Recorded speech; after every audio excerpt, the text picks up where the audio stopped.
He mocked me in front of his friends for not having a job. They didn't know. I owned the company they all worked for until I fired them. I stayed silent. Through another evening of their cruel jokes, can't even land an entry-level position. My husband James laughed, clinking glasses with his colleagues. The irony was delicious. I'd hired the firm that had hunted each of them tomorrow. That same firm would help me clean house. The crystal glass felt cool against my palm as I watched them from across our marble Ford living room. 5 men in tailored suits, all senior executives at Reynolds Technologies, all handpicked by me through layers of shell companies and discreet hiring firms, and James, my husband of 8 years, their VP of operations, leading the chorus of mockery. Remember when she tried interviewing at Reynolds? James continued loosening his Aries tie. God, I wish I could have seen that train wreck.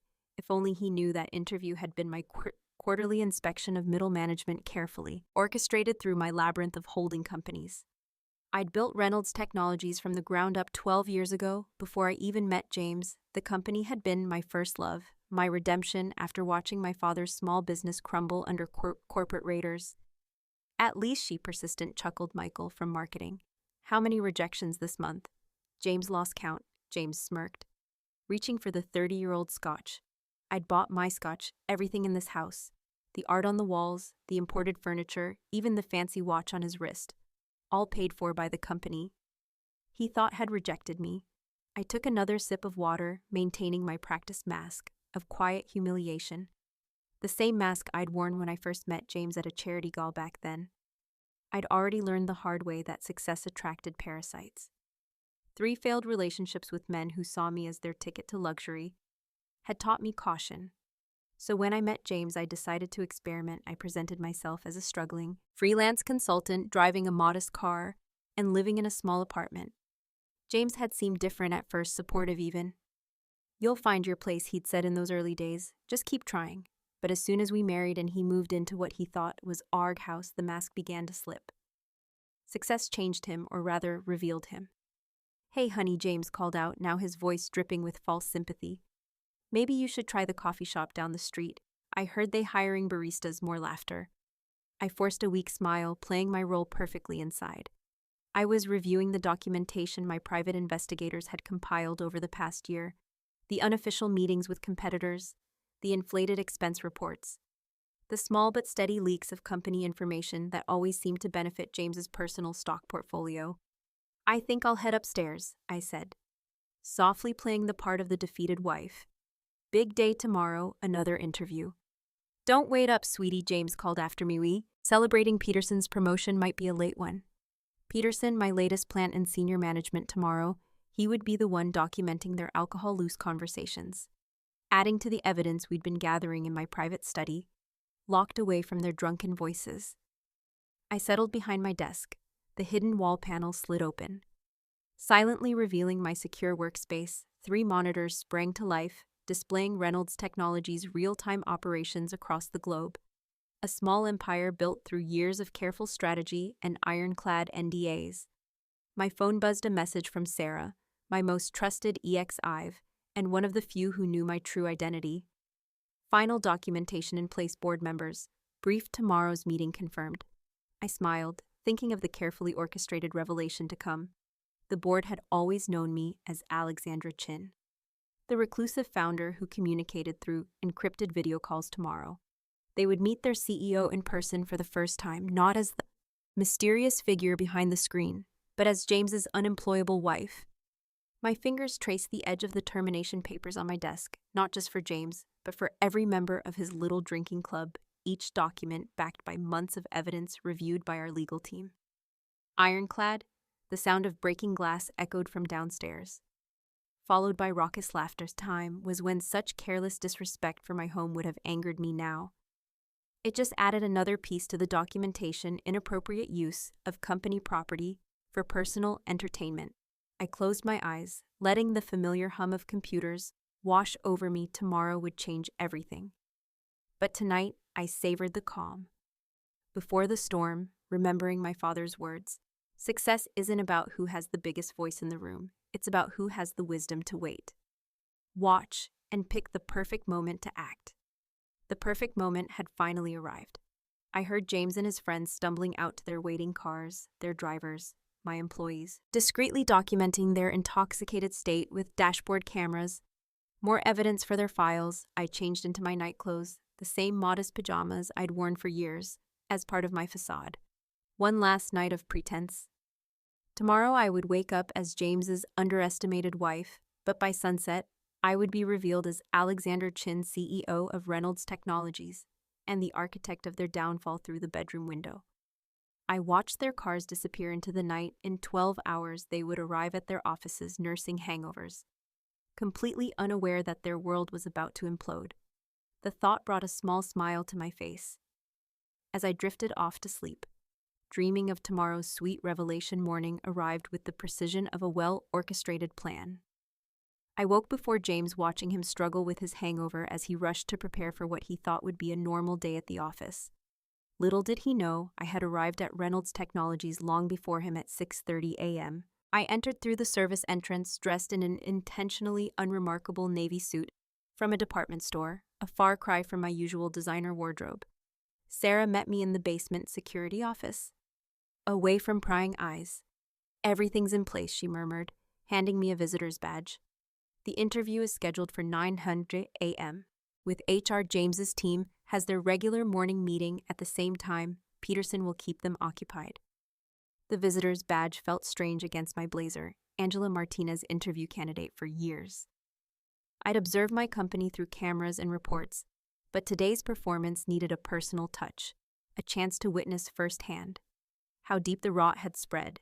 I sat in the lobby, purposefully arriving an hour early. The eager candidate, desperate to impress the security guard, barely glanced at me, too busy greeting the stream of executives arriving for their day of reckoning.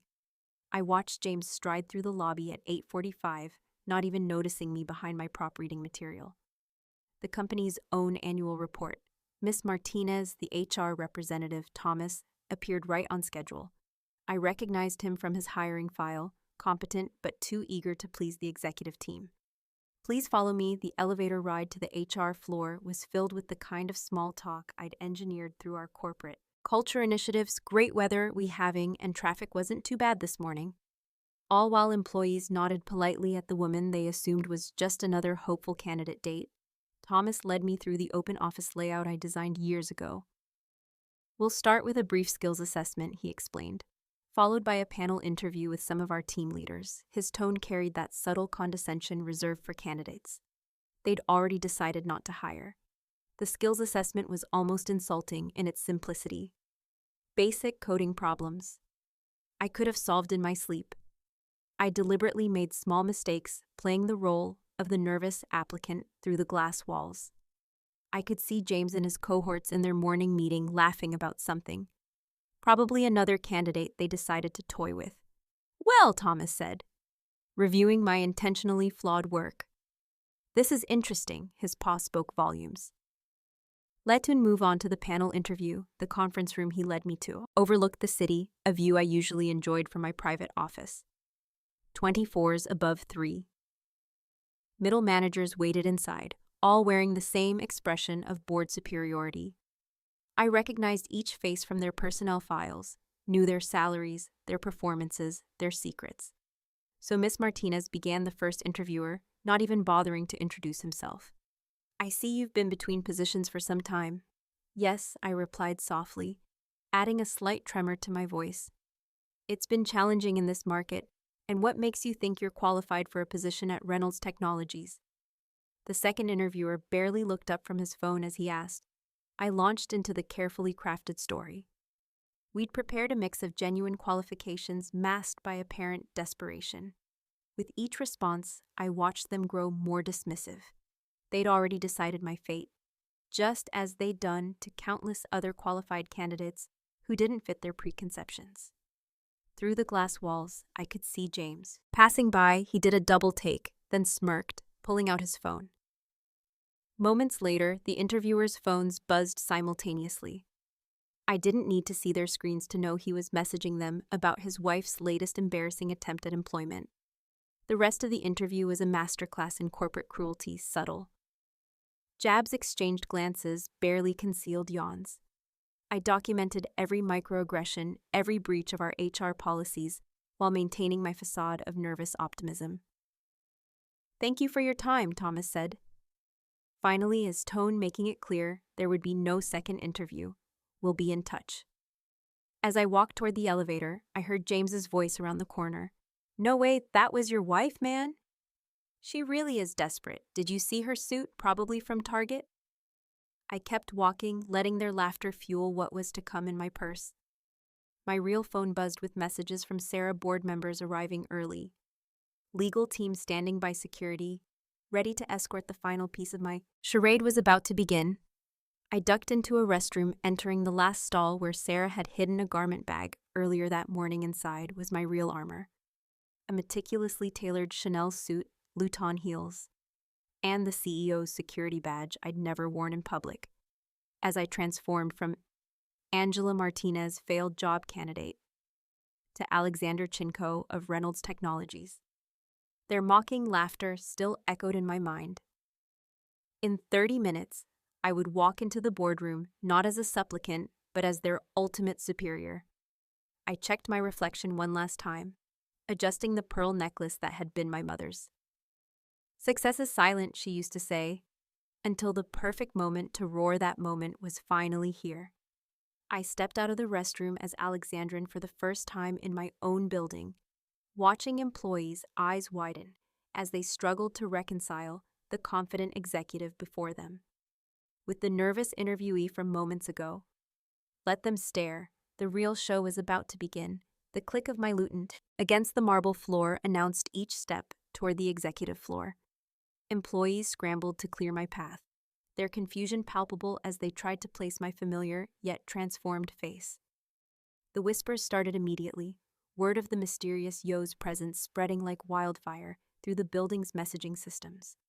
I took the private elevator, the one James had always wondered about, installed for the Phantom CEO's exclusive use.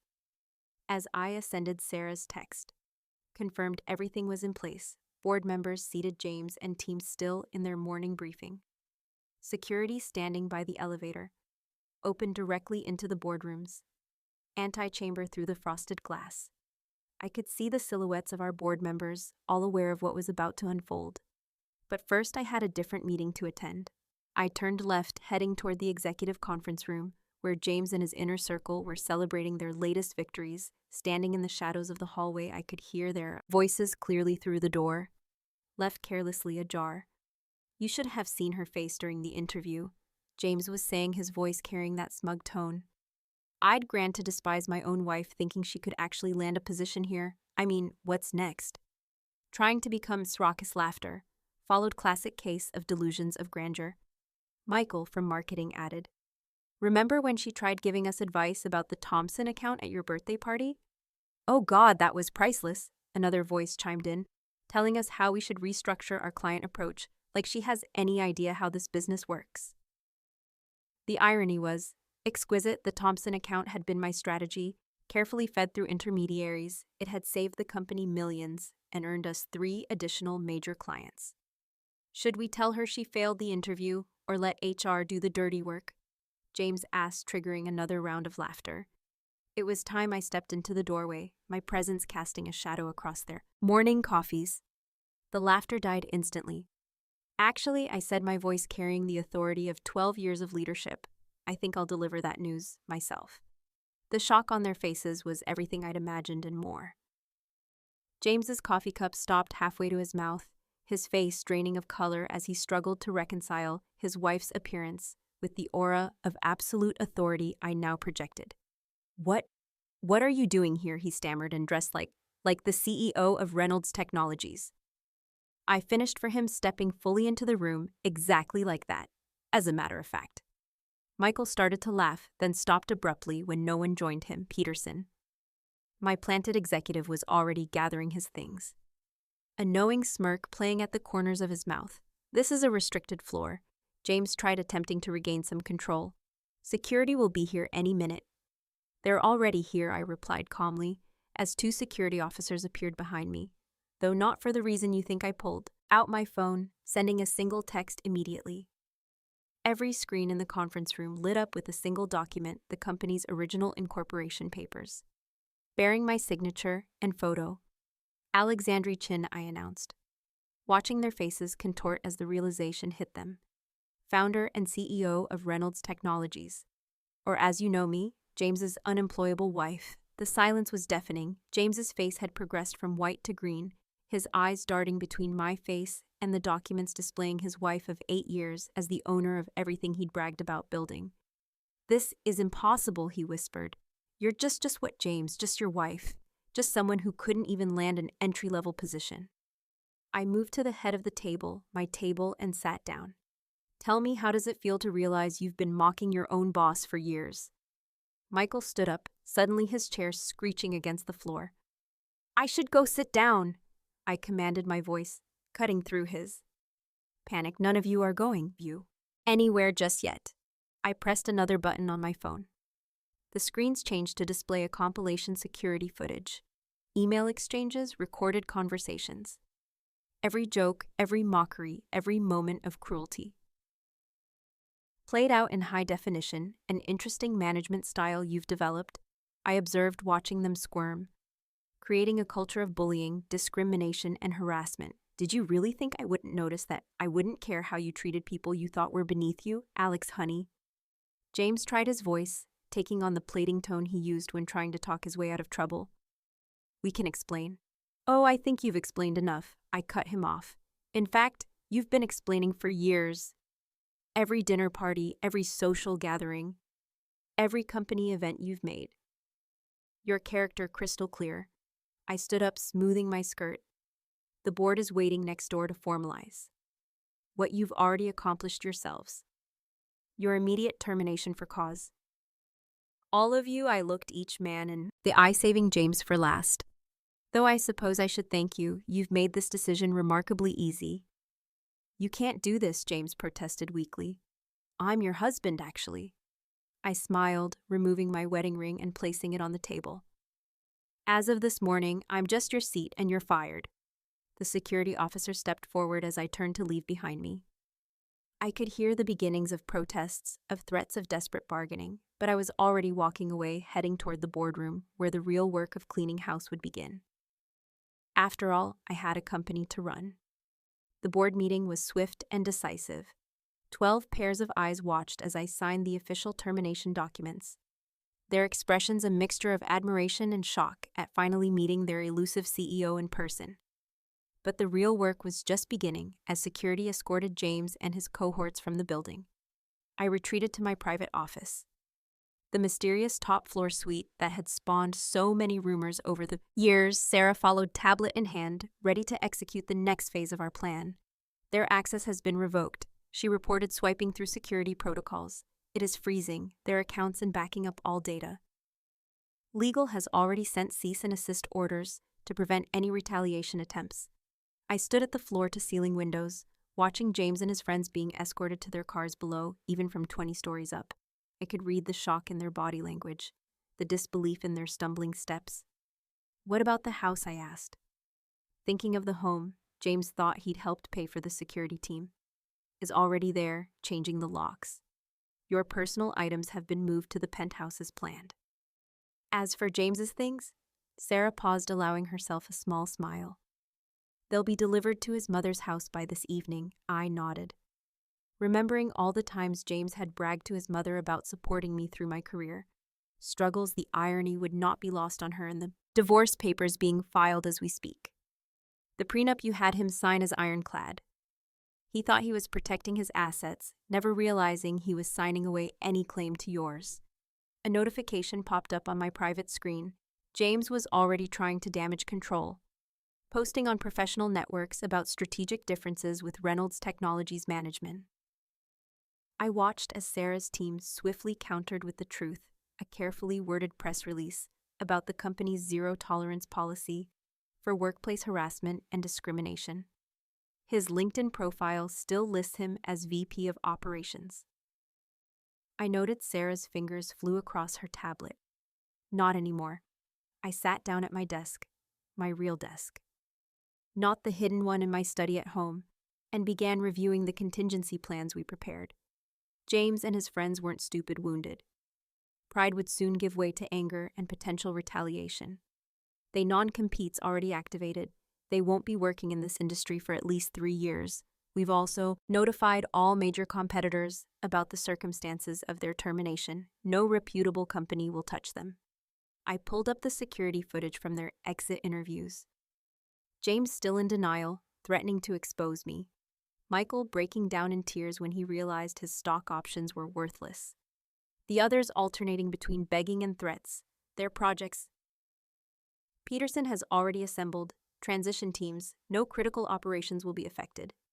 Sarah paused. Though I suggest we audit everything they've touched in the last year. Make it 3 years, I corrected, remembering snippets of drunken conversations about creative accounting and Flag, any clients they've had. Personal contact with my phone buzzed. James using his personal number, I declined the call. Watching as it joined the growing list of blocked numbers his friends had been trying too, probably hoping to negotiate some kind of settlement should we issue a company-wide statement. Sarah asked. I considered the ripple effects. Moving through the building by now, everyone would know that their mysterious O was James's supposedly unemployable wife. The story would be spreading through every department, growing more dramatic with each retelling schedule. An all-hands meeting for tomorrow morning, I decided it's time they met their real Co, not the caricature James created. A subtle alert flashed on my screen. James had arrived at his mother's house. The security feed showed him standing among boxes of his belongings, his mother's expression moving from confusion to horror as he explained the morning's events. His company car GPS shows it's still in our parking lot. Security is waiting to retrieve it. I nodded, turning to the stack of documents requiring immediate attention, organizational charts. Needed updating responsibilities, needed reassigning and damage control. Needed to begin with our major clients. One more thing, Sarah added, her tone softening slightly. The charity gala next month, the one where you met James, cancel my RSVP, I interrupted, but double the company's donation anonymously. The afternoon passed in a blur of meetings, decisions, and strategic planning. I watched through various security feeds as James's office was packed up. His personal items cataloged and shipped out his parking space. The one he bragged about to everyone was already reassigned by evening as the sun set over the city skyline. Sarah brought me one final report. They're all serving their garden leave at home. Security is monitoring their communications. No unusual activities yet, but they're in shock. I finished, give them a day, then the real reactions will begin. I leaned back in my chair, finally allowing myself to feel the weight of the day. In less than 12 hours, I'd shed a false identity. Ended a marriage, fired 5 executives, and stepped into the public eye. As Co, was it worth it? Sarah asked quietly, breaking protocol for a moment of honesty. I thought about years of subtle humiliation, of watching James and his friends crush other people's dreams for sport, of witnessing their casual cruelty to everyone they deemed beneath them. Ask me again in a week, I replied. Turning back to my monitors. There was still work to be done, a company to run, and a reputation to rebuild. After all, revenge wasn't just about one dramatic moment. It was about ensuring they never recovered enough to hurt anyone else again. The next morning arrived with a flurry of activity. The all-hands meeting was scheduled for 10 a.m., but I arrived at the office at dawn. There was strategic maneuvering to be done before addressing the troops. We've got movement, Sarah reported, striding into my office with her ever-present tablet. James tried to contact the Thompson account at 3:00 a.m. Fortunately, we had already locked down all client communications. I pulled up the monitoring dashboard on my screen in the 12 hours since their termination.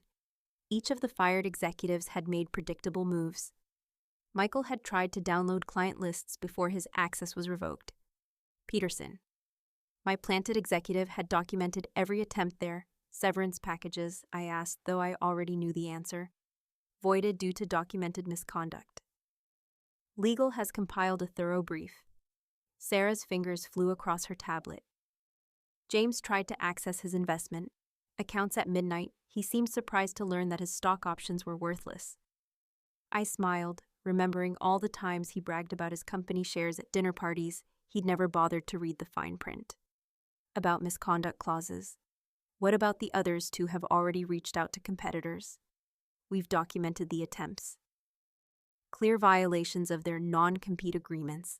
Sarah paused, and James's mother has been quite vocal on social media about her daughter-in-law's betrayal. I pulled up the social media monitoring feed. The story was spreading, but not in the way James had probably hoped. Former employees were coming forward with their own stories of harassment and discrimination. Each post reinforced our narrative of necessary corporate house cleaning, time for the next move. I announced, pulling up a carefully prepared email with one click. I sent invitations to one-on-one meetings with every employee who had reported to James and his inner circle. That's going to cause some anxiety, Sarah observed. Good. I want them off balance. I stood, smoothing my skirt. Have security. Do another sweep of James's office, check for any hidden documents or devices. The morning unfolded like a well-played chess game, while James and his friends were presumably nursing their wounds and plotting revenge. We were systematically dismantling their corporate legacy at 9:45. I stood before the mirror in my private bathroom making final adjustments to my appearance. The woman staring back bore little resemblance to the meek wife James had mocked for years. Today's armor was a steel gray Armani suit, accessorized with quiet but unmistakable power. The auditorium is full, Sarah reported. Everyone's waiting, I nodded. Gathering my thoughts, start the recording. The all-hands meeting would be documented for legal purposes and to ensure our message reached every employee across all time zones. As I walked onto the stage, the hushed whispers died immediately. Good morning, I began, my voice carrying easily through the sound system. I'm Alexandra Chin, founder and CEO of Reynolds Technologies. Some of you knew me as James Morrison's wife. Today, you'll know me as your leader. The silence was absolute in the front row. I could see the HR team squirming, probably remembering yesterday's sham interview. Yesterday we terminated 5 executives for cause. You've all heard the rumors. Yes, one was my husband. Yes, it was because of documented misconduct, harassment, and abuse of power. I paused, letting that sink in, but today isn't about them. It's about us, about the company we're going to be moving forward for the next hour. I outlined my vision for Reynolds Technologies. With each point, I systematically dismantled the toxic culture James and his friends had fostered. New reporting structures, enhanced HR protocols, anonymous feedback channels. Each announcement a calculated move in our corporate chess game. Finally, I concluded. My door is open. Not metaphorically, literally starting today. Any employee can schedule time with me directly. No gatekeepers, no filters. The applause that followed was tentative at first, then growing stronger as I left the stage. Sarah showed me her tablet. The company's internal messaging system was exploding with positive responses back in my office. The next phase began, one by one. I met with James's former direct reports. Each conversation was a delicate balance of reassurance and assessment, identifying potential allies and threats. James called again. Sarah reported between meetings, this time from a burner phone. He's demanding a private meeting, document it with legal. I replied, reviewing the notes from my last meeting, and check his mother's social media. She usually telegraphs his next move. By late afternoon, the corporate chessboard had shifted dramatically. 3 of James's most loyal managers had resigned rather than adapt to the new regime. 2 others had provided valuable information about past misconduct in exchange for amnesty. The Thompson called. Sarah announced, they want to meet the real co. I smiled, remembering James's mockery of my suggestions about their account. Schedule it for tomorrow and send them the presentation I've been working on. The one James rejected last month. A notification popped up on my screen. James had been spotted at a bar with Michael and 2 other former executives. Our surveillance team was monitoring their conversation. They're plotting something, Sarah observed. Of course they are, I replied, pulling up contingency plans we'd prepared months ago.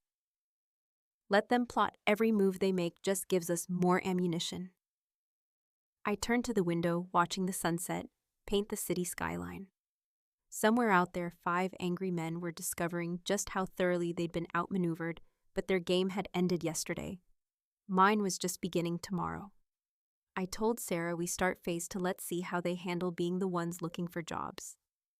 After all, in chess, The queen is the most powerful piece on the board, and I had been playing this game long before they even knew they were pieces. Dawn found me reviewing surveillance footage from the bar, where James and his cohorts had gathered their angry conversations fueled by expensive scotch, had provided exactly the evidence we needed to strengthen our legal position. "They're planning to sue," Sarah announced, entering my office with 2 coffee cups. James contacted 3 law firms this morning. I accepted the coffee, hiding my smile. "Show me." She pulled up the morning's surveillance report. James had indeed been busy, but each firm he'd contacted was already subtly connected to Reynolds Technologies through various shell companies. Any attempts to retain them would hit an immediate conflict of interest. Wall, he's also been reaching out to our major clients.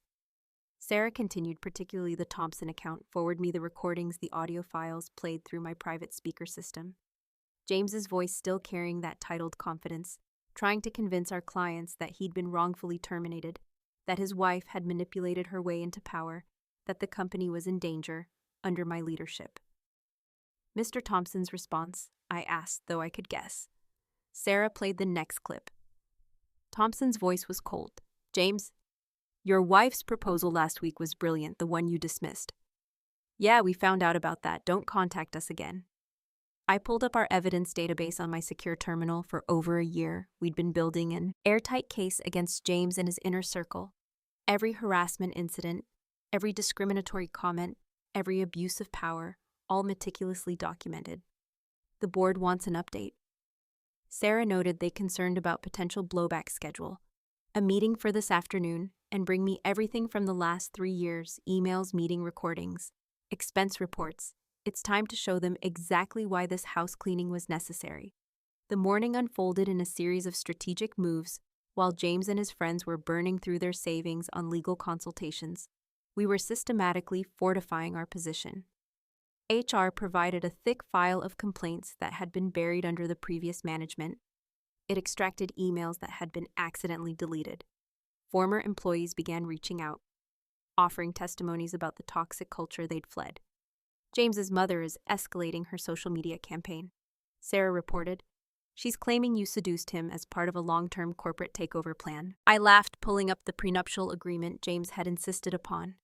"Send her lawyers a copy of this," the one her son demanded to protect his assets from his apparently gold-digging wife.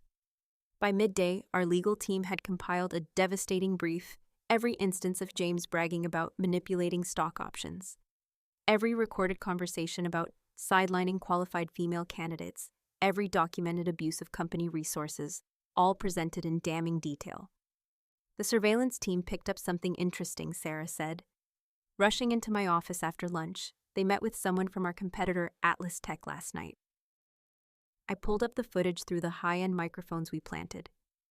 James could be heard offering to reveal company secrets in exchange for executive positions for himself and his friends. Send copies to their lawyers, I instructed, and to Atlas Tech Board. Let's see how quickly they distance themselves. The afternoon board meeting was a masterclass in corporate strategy. One by one, I presented evidence of why each terminated executive had to go. The board's concerns melted away as they realized the extent of the corruption we'd excised. "There's more," I announced. Pulling up financial records, we've traced irregular payments through their expense accounts. The SEC would be very interested in some of these transactions. James is on his way up. Sarah interrupted, checking her tablet. He somehow convinced the lobby security to let him in. I smiled, pulling up the lobby camera feed. No, I convinced security to let him in. Watch on the screen. James stormed through the lobby. His expensive suit wrinkled his face, flushed with anger and alcohol.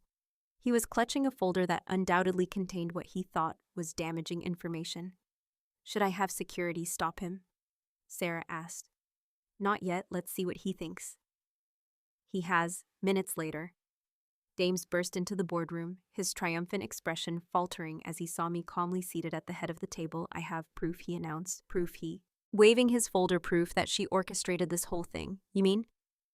"Proof that I founded this company, built it from nothing, ran it successfully, while you took credit for my strategies. I stood slowly, or proof that I documented your misconduct for years, while you mocked my supposed unemployment." The board members watched silently as James's confidence crumbled. "You trapped me," he stammered. "James, You trapped yourself every time you belittled a candidate, every time you pushed aside a qualified woman, every time you laughed about your unemployed wife. You built this case against yourself. I nodded to Sarah, who pulled up our complete evidence file on the room screens. James watched in horror as years of his misconduct played out in high definition. Your choices, I continued calmly, are simple: leave now, respect the non-compete agreement, and keep whatever dignity you have left. Or fight and watch as every detail of your behavior becomes public record. You can't, he began. Security, I interrupted, pressing a button on my desk. Please escort Mr. Morrison out, and this time revoke his lobby access. As security led him away, I turned back to the board. Now about those irregular financial transactions. The rest of the afternoon was spent strengthening our legal position. Every piece of evidence was cataloged, every testimony recorded, every document notarized by evening.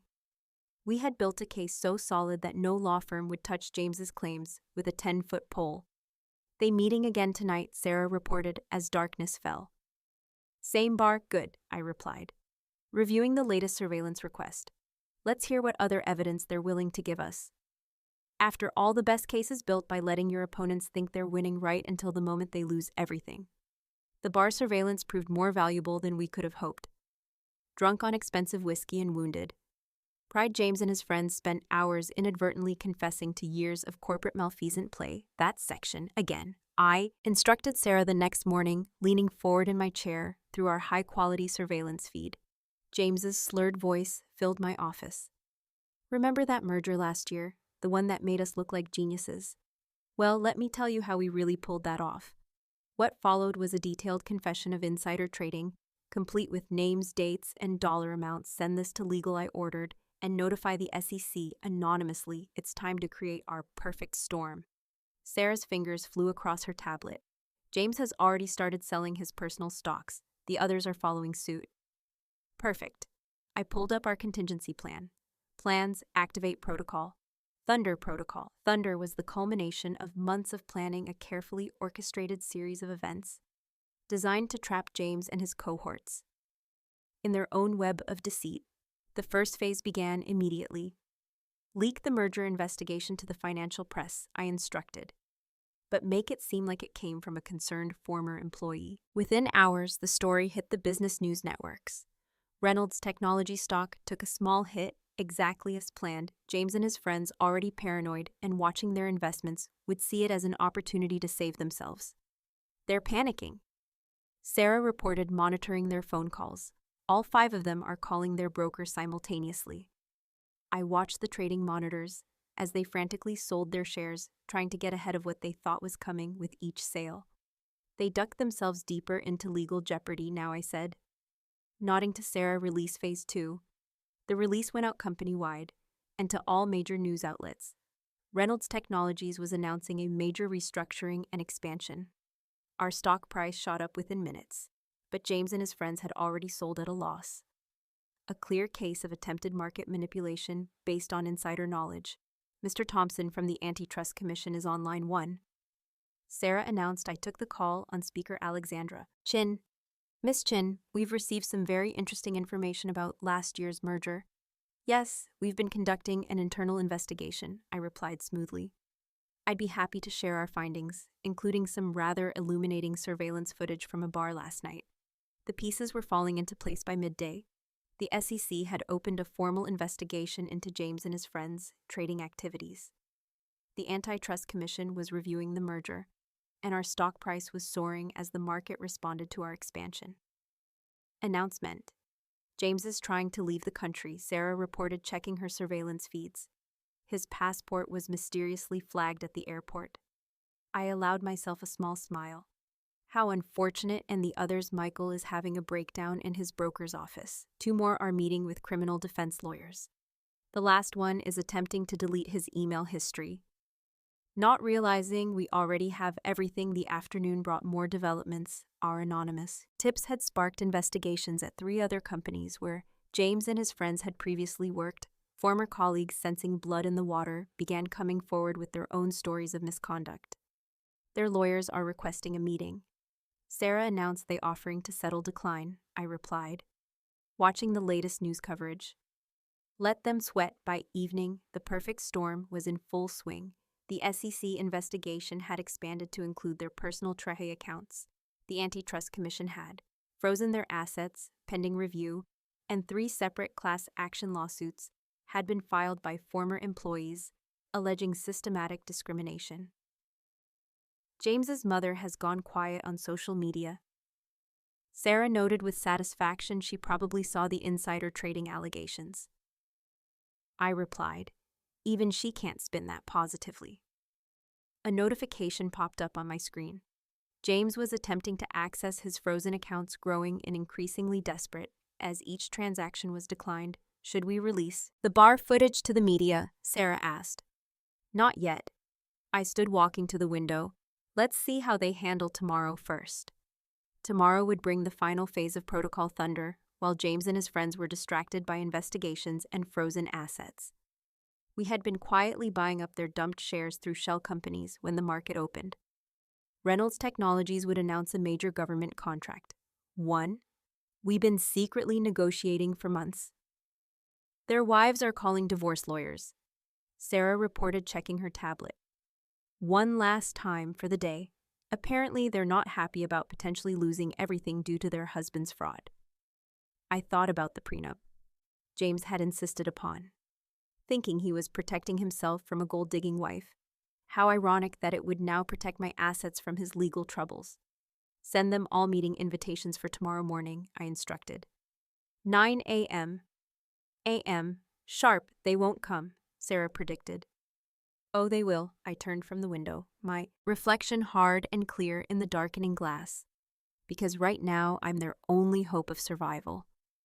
As night fell over the city, I reviewed tomorrow's script.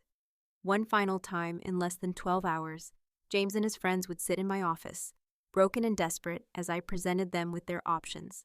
The choice between total destruction and merely complete humiliation. Their security badge ready, Sarah said, placing 5 visitor passes on my desk. I picked one up, running my thumb over James's photo. Tomorrow. Then after all, the perfect storm wasn't just about destruction, it was about forcing your enemy to acknowledge the lightning before the thunder struck. 9:00 a.m. Arrived with the precision of a well-orchestrated symphony. One by one, James and his former colleagues shuffled into my office. Shadows of their former arrogant selves, their expensive suits were wrinkled, their faces haggard from sleepless nights and mounting pressure. Gentlemen, I greeted them seated behind my desk. I believe you've all had an interesting week. James couldn't meet my eyes. Michael was visibly trembling. The others stared at their visitor badges, as if they couldn't quite believe how far they'd fallen. The board is waiting, I announced. Standing. Shall we? They followed me like condemned men to the executive boardroom. Through the glass walls, they could see the full board of directors seated around the massive table, along with our legal team and several SEC representatives. Before we begin, I said, pausing at the door, I want you to understand something. What happens in the next hour will determine not just your professional futures, but your personal freedom. The boardroom fell. Silent as we entered, Sarah stood at the presentation screen, ready to begin. The SEC representatives had their notebooks open, pens poised. Members of the board, distinguished guests. I began, taking my place at the head of the table. We're here today to address several serious matters concerning corporate governance, financial misconduct, and systematic abuse of power. With a nod to Sarah, the presentation began on the screen.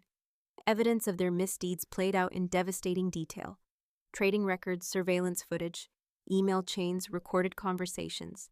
A complete catalog of their destruction, as you can see. I continued as James sank lower in his chair. The pattern of conduct extends. Far beyond simple workplace harassment, we're looking at security fraud, insider trading, and criminal conspiracy. The SEC representatives were taking rapid notes. The board members' faces had turned to stone. Michael looked ready to faint. However, I paused, letting the tension build. Reynolds Technologies is prepared to offer a limited amnesty agreement, one time. One offer, no negotiations. That got their attention. 5 heads snapped up, hope wearing with suspicion in their eyes. Sarah distributed thick document folders to each of them. The terms are simple. I explained full cooperation with all investigations, complete disclosure of all misconduct, whether previously discovered or not, return of all profits from irregular trading activities, and most importantly, a public acknowledgement of your actions. You want us to confess? James found his voice, though it cracked on the last word. I want you to face the consequences of your choices, I corrected him. Sign these agreements now, and Reynolds Technologies will not press criminal charges, refuse, and the SEC has enough evidence to ensure you all spend considerable time in federal prison. The board members watched impassively as the 5 men frantically flipped through their documents. Their lawyers seated behind them were already nodding grimly. You have 5 minutes to decide, I announced, checking my watch. After that, this offer expires, and we proceed with full prosecution. The next few minutes were filled with desperate whispers between the men and their lawyers. I could see the exact moment each one broke their signatures appearing on the documents. One by one, James was last, his hand trembling as he scrolled his name. Our eyes met as he pushed the folder across the table in his. I saw the final death of his arrogance, the complete understanding of how thoroughly he'd been outplayed. Excellent, I said, collecting the signed documents. Sarah will now escort you to individual conference rooms where you'll begin your depositions with the SEC representatives, as they were LED away. I turned to the board, and now let's discuss the future of Reynolds Technologies. The next hour was spent outlining our path forward. New corporate governance structures, enhanced compliance protocols, and a complete restructuring of the executive team, the board, having witnessed the precision with which I'd handled the crisis, approved every proposal unanimously. One last thing I added as the meeting drew to a close: I wanted on record that every employee affected by the previous management's discrimination will be reviewed for reinstatement or compensation. The board's approval was immediate after all. It was a small price to pay to avoid the publicity nightmare we'd saved them from later in my office. Sarah brought me the preliminary depositions. They're singing like canaries, she reported, each trying to save himself by incriminating the others. I scanned the documents, noting how quickly they turned on each other. Make sure their confessions are properly recorded and witnessed. We don't want any retractions later. Through my window, I could see James being escorted to his car, his career and reputation in tatters. His lawyer was already on the phone, presumably trying to salvage what he could from the wreckage of his client's life, their trading records. I asked Sarah, being combed through by forensic accountants. Initial estimates suggests they'll each have to repay several million in irregular gains. I nodded, turning back to my desk. The company stock was up 15% on news of the governance changes. The business papers were already healing. Reynolds Technologies as a model of corporate accountability schedule. A company-wide meeting for tomorrow. I instructed, it's time to rebuild what they tried to destroy. Sarah paused at the door. Was it worth it? I thought about years of watching them crush dreams, bully subordinates, and mock anyone they deemed inferior. About all the careers they derailed and lives they'd impacted. Ask the people who get their jobs back, I replied. Ask the women who won't have to face harassment. Ask everyone who believed they'd never face justice. After all, the best revenge isn't just about punishment, it's about ensuring positive change for those left behind. The days following the board meeting unfolded like a carefully orchestrated domino effect. Each morning brought new reactions, each afternoon new consequences, and each evening new victories. James's criminal defense lawyer quit, Sarah announced, entering my office with the morning briefing. Apparently he tried to recant parts of his confession. I pulled up the surveillance feed from his deposition room, sent them the video of his voluntary confession and the one where his lawyer advised him of his rights 3 separate times. The fallout was spreading beyond our corporate walls. 3 other companies had launched internal investigations after discovering similar patterns of misconduct. During James and his friends' previous employments, their professional networks were crumbling as former allies rushed to distance themselves. Michael attempted suicide. Sarah reported quietly, placing a news clipping on my desk. Is he stable? Yes, under psychiatric observation, I nodded, feeling a complex mix of emotions. Make sure his medical bills are covered anonymously and have HR fast-track the reviews of anyone he harassed or discriminated against. The media was having a field day. Business journals were running in-depth exposes on toxic corporate culture. Women's magazines wanted interviews about breaking the glass ceiling. Tech blogs were analyzing how the phantom SEO had orchestrated such a perfect takedown. James's mother gave an interview. Sarah said, pulling up the video I watched, as the woman who had once boasted about her successful son now tearfully apologized for enabling his behavior. The interview ended with her announcing a donation to workplace harassment prevention programs. His wife filed for divorce this morning, along with the wives of 3 others. They're all claiming they had no knowledge of the financial fraud. I turned to the window, watching the city below. Somewhere out there, James was probably sitting in his mother's guest room, watching his world imploded. His assets were frozen, his reputation destroyed, his marriage over, and his future amazed of legal proceedings. The reinstatement interviews are going well, Sarah continued, changing topics. 12 former employees have already accepted offers to return. Among them was Jennifer Chin. No relation. A brilliant programmer James had driven out 2 years ago. She was now heading our new AI division. Her expertise, finally recognized and valued, the Thompson account doubled their contract with us. They're impressed with our new leadership and transparency initiatives. A notification popped up on my screen. Another former employee had gone public with their story. This time it was someone from James's previous company, describing a pattern of behavior that stretched back years. The SEC investigation is expanding. Sarah reported they're looking into every company they've ever worked for. I pulled up our secure database, reviewing the evidence we'd gathered. Send the investigators everything we have, every document, every recording, every tray of misconduct. The professional fallout was just the beginning. Social consequences were proving equally devastating. Country club memberships, revoked board positions at charities, resigned private school admissions for their children, suddenly waitlisted. They're being blackballed from every executive position on the East Coast, Sarah noted, scrolling through her tablet. The whistleblower websites are full of stories about them.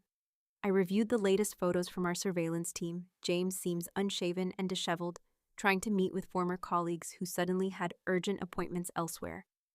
Michael leaving his psychiatrist office haunted and hollow. The others, each dealing with their downfall in their own desperate ways. Peterson sent his final report. Sarah added, "The transition team has completely restructured their former departments. Productivity is up 40%. It wasn't just about numbers, the office atmosphere had transformed. Without the toxic influence of James and his friends, employees were flourishing. Innovation was rising, collaboration improving, and the fear that had permeated certain departments was dissipating. Their legal teams are requesting another meeting." Sarah said they want to discuss additional cooperation in exchange for lighter penalties. Too late, I turned back to my desk. They had their chance at amnesty actions. Have consequences. A message flashed on my screen. James attempting to contact me through a new email account. Like all his previous attempts, it was automatically archived for the legal team and blocked his personal belongings. I asked, still in storage. His mother's house is apparently too small for his essential collection of luxury items. I thought about the way he used to mock people for shopping at department stores, for driving modest cars, for living within normal means. Now he was learning the true value of things and the cost of arrogance. The class action lawsuit is proceeding. Sarah updated 300 former employees have joined each day, brought new stories, careers, derailed opportunities, denied lives impacted by their systematic discrimination and abuse of power. The lawsuit wasn't just about money, it was about accountability and acknowledgement, and the press still requesting interviews. They're particularly interested in how you maintain the phantom CEO persona while being married to James. I shook my head. That story would stay private.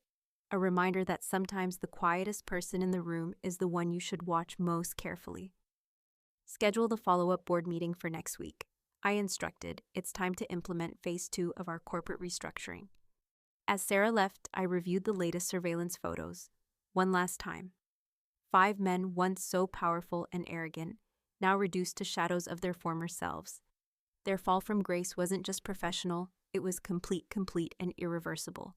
After all, The true fallout of revenge isn't just in the initial explosion, it's in the radioactive aftermath that ensures nothing can ever grow in its place.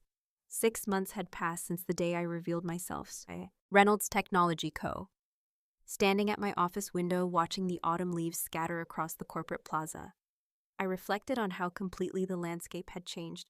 The final numbers are in, Sarah said, entering with her tablet quarterly profits up, 60% employee satisfaction at record highs, and the class action settlement was approved this morning. I nodded. Turning from the window, the settlement would ensure that everyone harmed by James and his cohorts received proper compensation.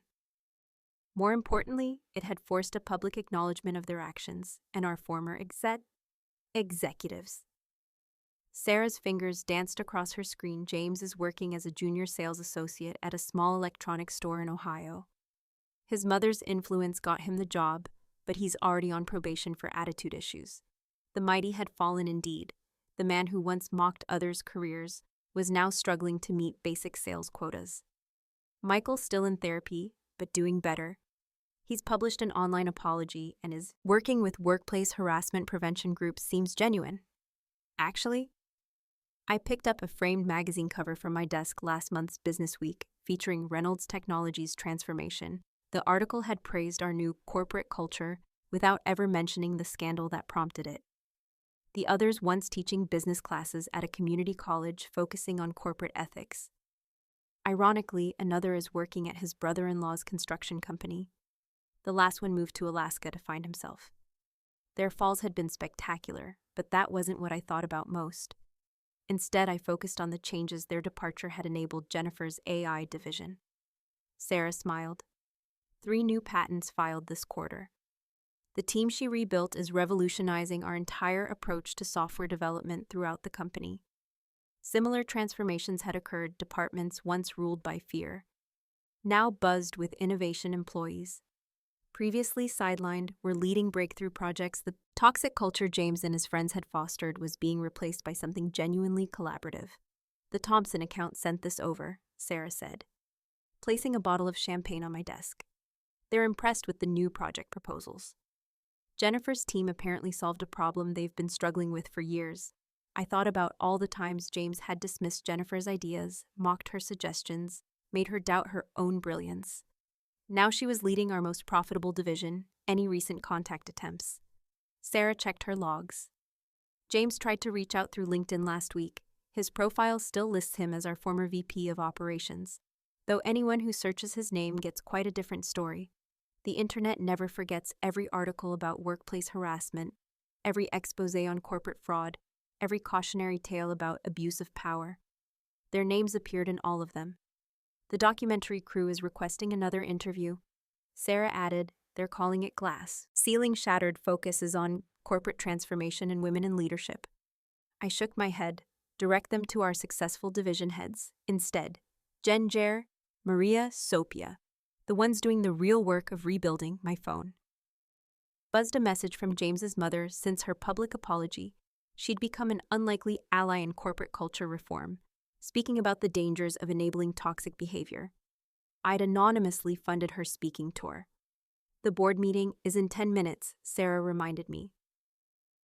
They want to discuss international expansion. I gathered my materials, pausing at the office door. The nameplate read simply, Alexandra Chin, you know more. Shadows, no more masks, no more pretense. It's been exactly 6 months, Sarah noted, falling into step beside me. Any regrets? I thought about James's last words to me in the boardroom, his final attempt at manipulation. I really did love you, no? I replied, striding toward the conference room. No regrets, just lessons learned. The lessons weren't just about revenge. They were about power, responsibility, and the obligation to use both wisely, about creating something better from the ashes of destruction. The employee mentorship program has a waiting list, Sarah reported as we walked. Turns out people are eager to learn when they're not afraid of being mocked. That was the real victory. Not the fall of James and his friends, but the rise of everyone they tried to keep down.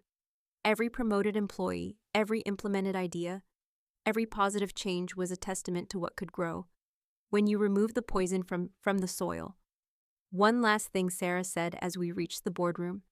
HR reported 0 harassment complaints. This quarter, first time in company history.